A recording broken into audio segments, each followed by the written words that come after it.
அஸ்ஸலாமு அலைக்கும். Welcome back to my channel. இன்னைக்கு ஒரு தால் ரெசிபி தான் பார்க்க போகிறோம். முதல்ல இதுக்கு தேவையான பொருட்கள்ஸ் பார்த்தீங்கன்னா வெங்காயம், தக்காளி, பூண்டு, அதுக்கப்புறம் கொத்தமல்லி எடுத்துக்கலாம். முதல்ல இங்கே குக்கர் எடுத்துக்கலாம். குக்கரில் தண்ணி ஆட் பண்ணி விட்டுக்கலாம். அதுக்கப்புறம் இதில் முதல்ல பருப்பு ஊற வச்சுருந்தேன் நான் இங்கே ஒரு 10 மினிட்ஸ்க்கு. அதுக்கப்புறம் பார்த்தீங்கன்னா இங்கே பாயில் வந்த உடனே நம்ம பருப்பை ஆட் பண்ணி விட்டுட்டு மஞ்சத்தூள் ஆட் பண்ணி விட்டுக்கலாம். அதோட நுரை எடுத்துக்கலாம். அதோட நுரை எதுக்கு எடுக்கணும்னு பார்த்தீங்கன்னா கேஸ் இந்த மாதிரி ப்ராப்ளம்ஸ் எல்லாம் வரும் இல்லையா, அதுக்கு ரொம்பவே நல்லது அந்த நுரை எடுத்துட்டோம்னா.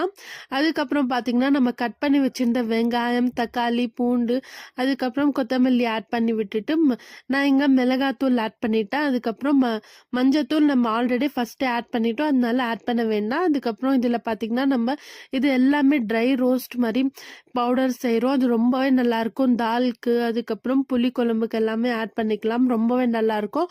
அதோட ரெசிபி கூட நான் லாங் வீடியோவில் ஒரு நாள் ஷேர் பண்ணுறேன்.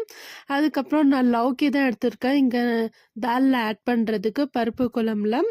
அதுக்கப்புறம் ஒரு நல்லா விசில் வந்ததுக்கப்புறம் நல்லா வெந்துச்சு. இப்போது பார்த்தீங்கன்னா நான் கல் உப்பு ஆட் பண்ணிவிட்டு நல்லா இந்த மாதிரி தாலில் மேஷ் பண்ணி விட்டுக்கலாம். மேஷ் பண்ணிவிட்டு அதுக்கப்புறம் லௌக்கி ஆட் பண்ணிவிட்டு கொஞ்சமாக தண்ணி ஆட் பண்ணிவிட்டு திரும்பியும் விசிலுக்கு விட்டுடுறேன்.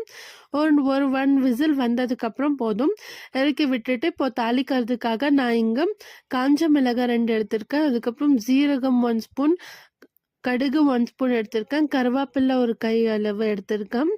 அதுக்கப்புறம் பார்த்தீங்கன்னா நம்ம ஒரு சின்ன வெங்காயம் எடுத்திருக்கேன். ஒரு சின்ன வெங்காயம் இந்த மாதிரி ஸ்லைசஸாக கட் பண்ணி எடுத்துக்கலாம். அதுக்கப்புறம் ஒரு பாத்திரத்தில் ஆயில் ஹீட் ஆக விட்டுடலாம். ஆயில் நல்லா ஹீட் ஆகும்போது 1 ஸ்பூன் கடுகு நல்லா ஆட் பண்ணிவிட்டு அதுக்கு நல்லா இந்த மாதிரி சிட்டுக்கு சிட்டுக்குன்னு நல்லா சவுண்ட் வரணும். அதுக்கப்புறம் தான் நம்ம இங்கே கருவேப்பிலை, அதுக்கப்புறம் வெங்காயம், காஞ்ச மிளகாய் ஆட் பண்ணிவிட்டு நல்லா இந்த மாதிரி தால் தடுக்கா மாதிரி செஞ்சுட்டு அதுக்கப்புறம் நம்ம குக்கான தால் வந்து முதல்ல ஒரு கரண்டி ஆட் பண்ணிவிட்டு மூடி விட்டுருங்க. அதுக்கப்புறம் எல்லாமே மிக்ஸ் பண்ணி விட்டிங்கன்னா சூப்பரான தால் ரெடி ஆகிடும்.